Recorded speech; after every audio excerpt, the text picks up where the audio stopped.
Halo, assalamualaikum warahmatullahi wabarakatuh. Bagaimana kabarnya hari ini, Nak? Semoga kita selalu dalam kesehatan. Jangan lupa di masa pandemi ini untuk selalu pakai masker, cuci tangan, dan jaga jarak.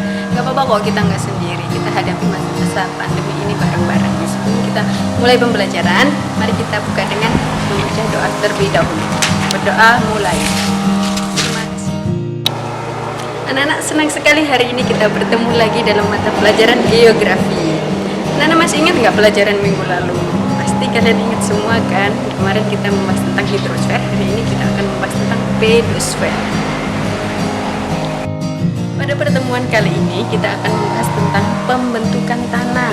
Terus bahan-bahan apa aja penyusun tanah, profil tanah, sama sifat atau karakteristik tanah.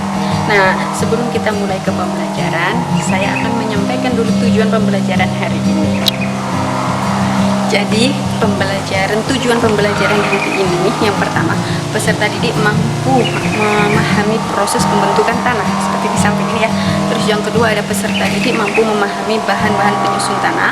Yang ketiga, peserta didik mampu memahami profil tanah, dan yang keempat ini peserta didik mampu menganalisis karakteristik tanah. Selanjutnya nanti kita akan simak video berikut.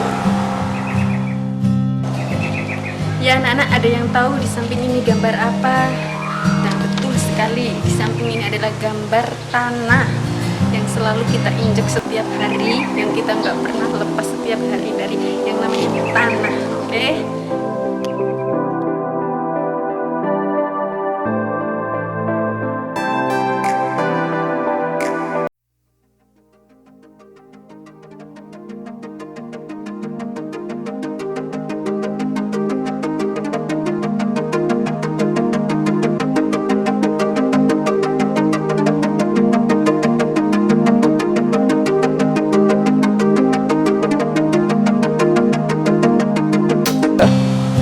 Ya, saya akan menjelaskan secara garis besar saja ya, apa itu pedosfer dan sebagainya. Pedosfer itu adalah lapisan paling atas dari bumi yang menjadi tempat berlangsungnya pembentukan tanah. Itu adalah pedosfer. Nah, sedangkan tanah bahasa geografinya itu adalah soil. Soil itu berarti wujud alam yang terbentuk dari campuran dari bahan pelapukan batuan ya, bahan anorganik, bahan organik, air, mineral, udara yang menempati bagian paling atas dari litosfer.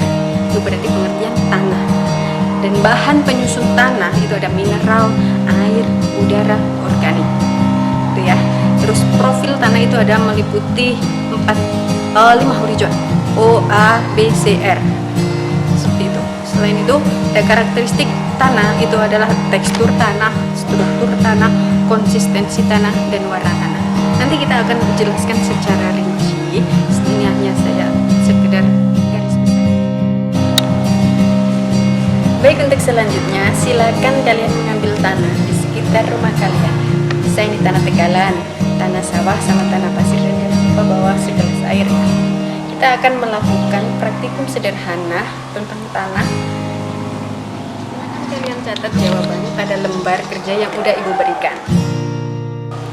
Baik, untuk setelah proses ini dan hasil praktikum kalian nanti silakan di video, di-upload di YouTube kalian masing-masing. Terus link dikasihkan ke ibu ya.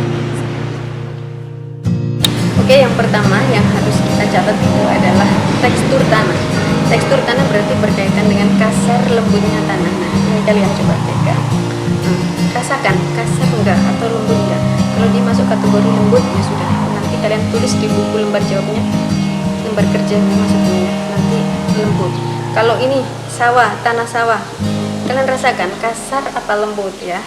Terus kalau pasir kalian juga rasakan kasar lembutnya. Jadi dia termasuk kategori tekstur. Yang selanjutnya adalah struktur tanah. Struktur tanah berarti berkaitan dengan gumpalan-gumpalan yang ada di dalam tanah.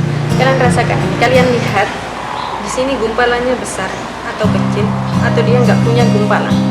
Sedangkan yang ini, tanah ini, gumpalannya besar atau gumpalannya kecil. Kalian bisa lihat kan? Ini. Nah. Kemudian yang ini adalah pasir, bagaimana gumpalannya.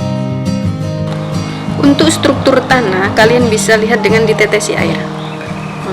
Bagaimana dia mampu meloloskan air dengan cepat, berarti dia nanti agregatnya ya, yang termasuk kategori kecil atau sedang, pori-pori tanahnya. Sedangkan untuk tanah, nah, dia sangat cepat meloloskan air, berarti kandungan pori-pori tanahnya sangat besar. Sedangkan pasir kalau kita tetesi air, kita coba, dia cepat meloloskan air. Dari ketiga tanah, mau itu tanah tegalan, tanah sawah maupun pasir, mana yang strukturnya paling besar atau agregat tanahnya yang paling besar. Yang selanjutnya itu ada konsistensi tanah. Kalian bisa amati itu tanah ya. Konsistensi tanah itu berarti kandungan air yang ada di dalam tanah. Kalian bisa rasakan kalau dia lengket berarti dia ada kandungan air. Tapi kalau dia keras seperti ini, keras, berarti dia kandungan airnya kira-kira berapa. Apalagi pasir ini ya, kalian bisa perhatikan pasir berarti kandungan airnya seperti apa. Tuh. Warna tanah berarti gini, dia termasuk kategori warna cerah, apa warna gelap, atau warna yang sedang. Kalau warnanya cerah berarti dia kandungannya itu apa aja, berarti kira-kira dia unsur haranya tinggi atau rendah dibandingkan dengan tanah yang ada di sawah. Dia masuk kategori tanah dengan unsur hara tinggi, atau dia pasir dengan unsur hara yang tinggi. Oke, kesimpulan pada pembelajaran hari ini, tanah adalah tempat semua makhluk hidup untuk melangsungkan kehidupan. Ketika satu kebutuhan terpenuhi, kita akan membutuhkan kebutuhan yang lain yang ingin dipenuhi juga. Ketika tanah tempat hidup ini rusak, maka kita akan mengalami krisis lingkungan. Jadi jangan pernah sombong, tetap rendah hati dan selalu berusaha menjaga alam. Baiklah, karena waktu sudah habis, Ibu akan menutup pembelajaran kali ini dengan kalimat hamdalah. Alhamdulillahirabbil alamin.